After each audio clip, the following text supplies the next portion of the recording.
Hello everyone, so today we're going to be making a witch's bottle. Now, what is a witch's bottle?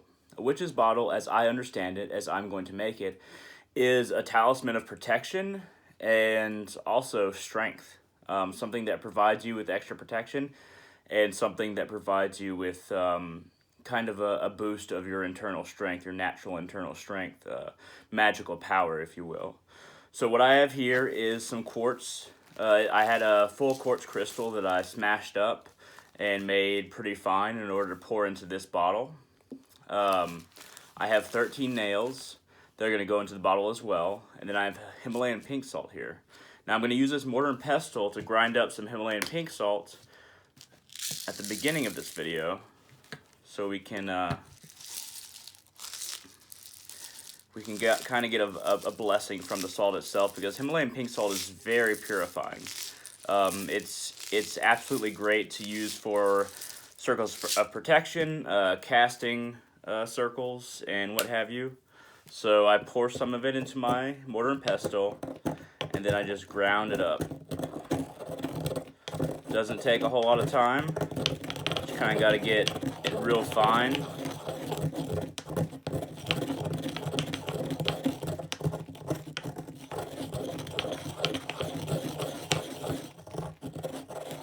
That's all it really takes right there. A little bit of Himalayan pink salt ground up right there. And the first thing we're going to pour into this bottle is the ground up quartz. So I'm going to take out the cork, and I'm going to use a small piece of paper plate. So I'm going to pour the quartz onto this a little bit at a time, and then kind of like guide it into the bottle. So I still have a lot of chunks here, so a lot of them are going to fall out, but that's okay.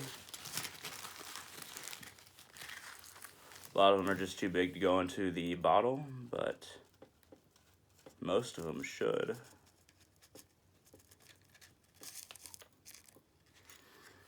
I could do this with my fingers, but it's not absolutely necessary. Putting these quartz pieces into the bottle, and I'm trying to fill it up a good amount so that I have a really good energy transference system for any energy that's directed at me. It transfers into the nails, and basically the bottle is powered by my own blood, which we'll get to in a minute. So some more in there. See if we can guide more into this bottle here from a paper plate.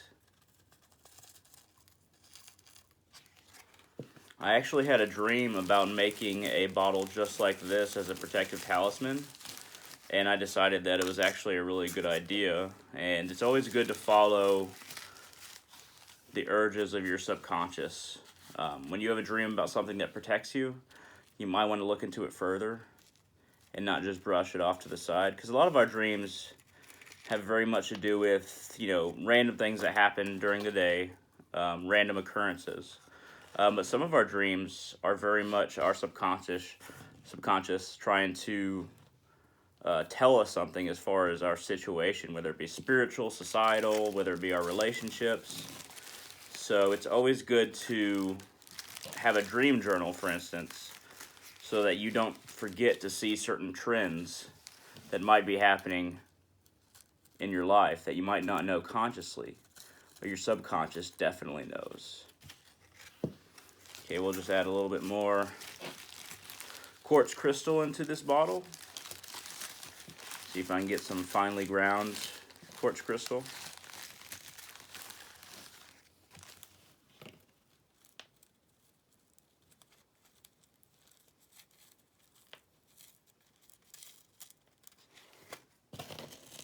Get some of the scraps. Put those in there. Quartz is the, if it's not rose quartz, but regular quartz is kind of the white candle of magic. It can be used for a number of things. Great for energy transference. Great for anything you have a strong intention for. Quartz can be a great transference for that intention that you have, no matter really what you're trying to do with it, whether it be for protection, for healing, for strength. Okay, now I think I have enough quartz in there. So the next thing I'm going to do is something that I saw in a dream that I had. I'm going to go ahead and add some of my own blood.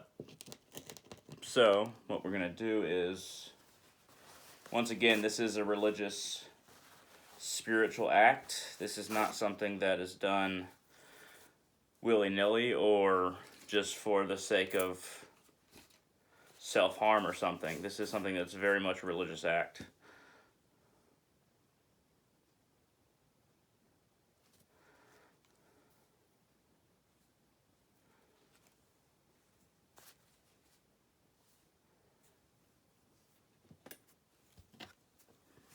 So I'm going to add my own blood to this quartz. So far, that's the only thing we have in this bottle right now, this tiny bottle with a cork, which you don't want to lose the cork because you need to seal it all together. I have this little dropper right here that I'm actually going to use. You don't have to use a dropper. You might try to scoop or whatever. But I'm going to give this a second to actually come out.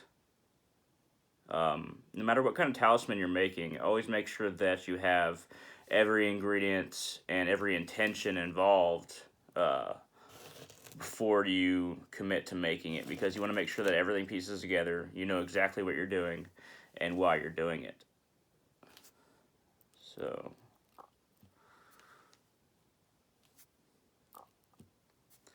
you don't need a lot of blood, but you want to add enough to where you're actually charging the talisman. If you're making a talisman like this, it doesn't have to include your own blood. But if you're going to use your own blood, it's a great charge for anything you're trying to do.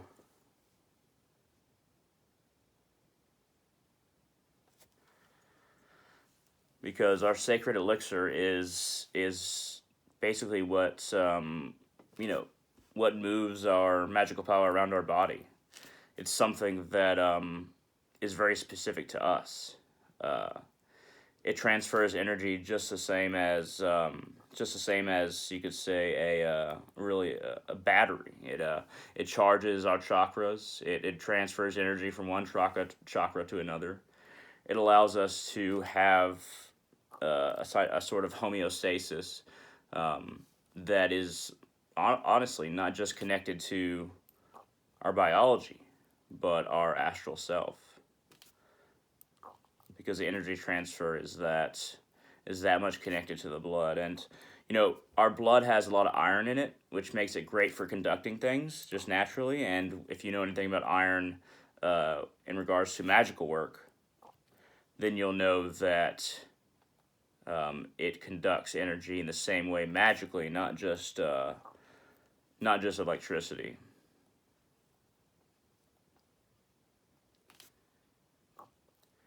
It's always good to know what you're doing before you do it, so you do not practice blood magic in any way until you actually know what you're doing.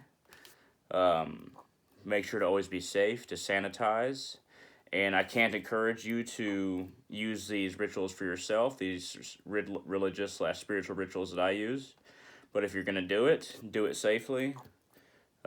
Be conscious of what you're doing, and make sure that adding your blood will actually benefit you. As an individual working in his or her own magical path, and as an individual that is becoming more and more enlightened through their magical actions. So I'm just going to add a little bit more here. I'm using the dropper, of course. I might go ahead and take this bottle, add some blood this way, kind of scoop it in.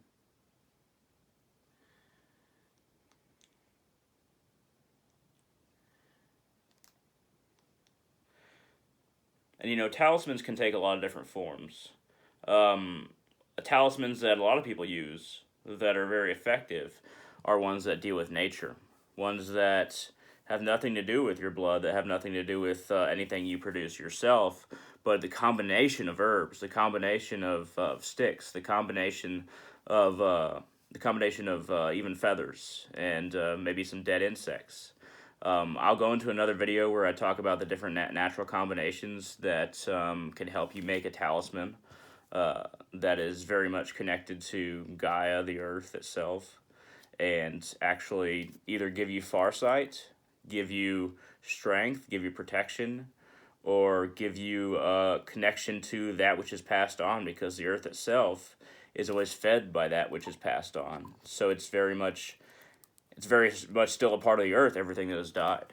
Okay, so what we're going to do next is, hold on one sec. So what we're going to do next is we're going to pour some of this Himalayan pink salt in there, and that's an extra blessing.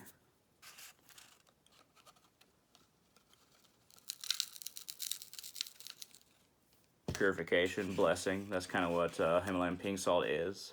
So I've charged the bottle with my sacred elixir, my blood, and I have an excellent energy conductor with the quartz, and then the purification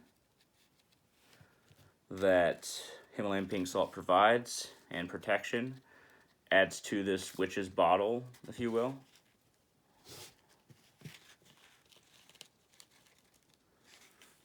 And we're going to go ahead and use one of these nails real quick.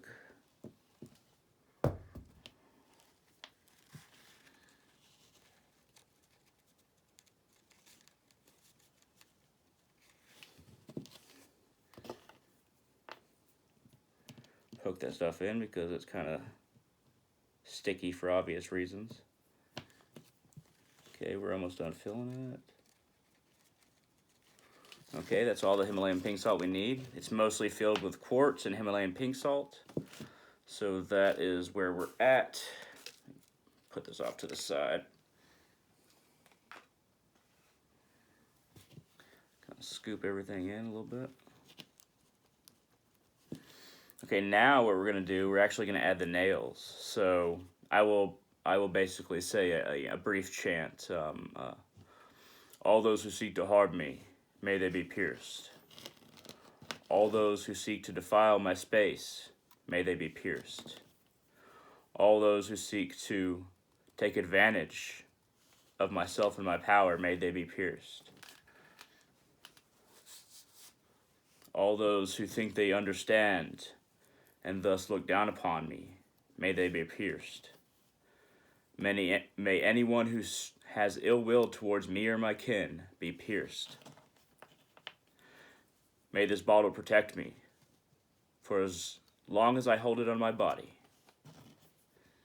May it be a part of myself and my kin as I direct that energy to creating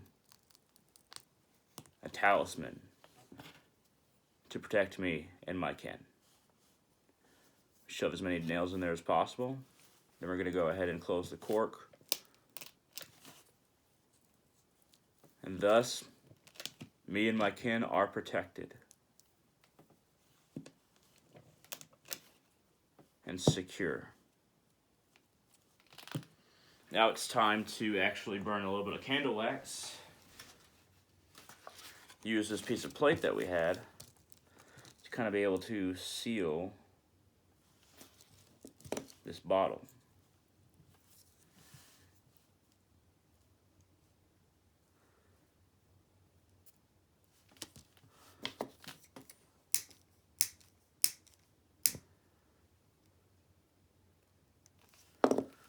The amulet is made, the talisman is cast, and there is protection had for myself and my kin. For we are one. There is truth in our oneness and our connection as a people.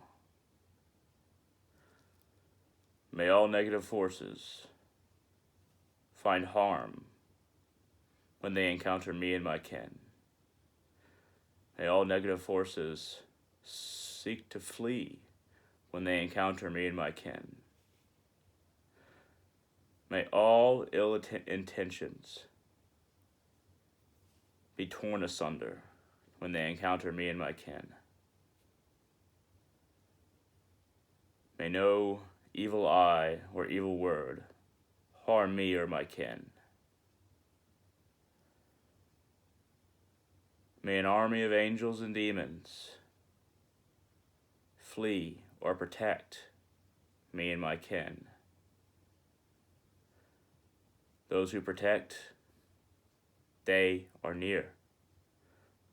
Those who harm, they will be far. This talisman is cast. This purpose is pure. And we cannot be destroyed.